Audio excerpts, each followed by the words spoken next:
ಹೌದು ಸರ್, ಖಂಡಿತವಾಗ್ಲೂ ನಾಳೆ ಬಂದು ಮಾಡಿರೋದ್ರಿಂದ ಮಾಡಲೇಬೇಕು ಅಂತ ಒಂದು ಖಂಡನೆ. ಅದು ಅಲ್ಲಿ ಬೆಳಗಾವಿಲಿ ಆಗಿರೋದ್ರಿಂದ ಅದು ಮಾಡಿರೋದು ಖಂಡನೆಯಾಗಿ ತಪ್ಪೇ ಅದು.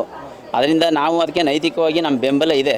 ಬಟ್ ಏನಪ್ಪ ಅಂತಂದರೆ ನಮ್ಗೆ ಮೇಲಧಿಕಾರಿಗಳದ್ದು ಆದೇಶ ಇಲ್ಲದೆ ನಾವು ಯಾವುದೇ ರೀತಿಯದ್ದು ಇವಾಗ ನಾವು ಹೇಳೋಕ್ಕಾಗಲ್ಲ. ಅವ್ರ ಆದೇಶ ಏನು ಬರ್ತೋ ಅದು ನೋಡ್ಕೊಂಡು ನಾವು ಖಂಡಿತವಾಗ್ಲೂ ಮುಂದುವರಿತೀವಿ ಸರ್. ನಾಳೆ ಬಸ್ಗಳು ಇರ್ತವೆ ಸರ್, ಸೇವೆ ಇರುತ್ತೆ.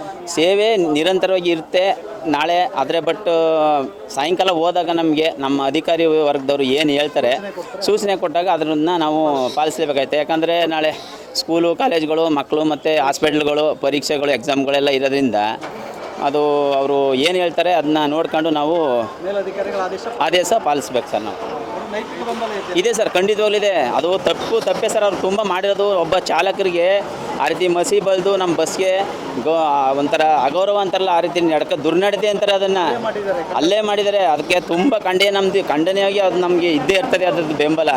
ಅದು ತುಂಬ ನಮಗೆ ಹೇಳೋಕ್ಕಾಗಲ್ಲ, ಆ ರೀತಿ ಮಾಡಿದ್ದಾರೆ ಅವರು. ಅದು ಮಾಡಬಾರ್ದು. ಅದರಿಂದ ನಮ್ಮದು ಅದಕ್ಕೆ ನೈತಿಕ ಬೆಂಬಲ ಇದ್ದೇ ಇರ್ತದೆ 100%. ಆದರೆ ನಮ್ಮ ಅಧಿಕಾರಿಗಳ ಆದೇಶ ಬರಬೇಕಲ್ವ ಸರ್? ಹೌದು ಸರ್, ಪಾಲನೆ ಮಾಡಲೇಬೇಕು ನಾವು. ಎಸೆನ್ಷಿಯಲ್ ಸರ್ವಿಸ್ ಆಗಿರೋದ್ರಿಂದ ನಾವು ಮಾಡಲೇಬೇಕು ಇದನ್ನು. Okay sir.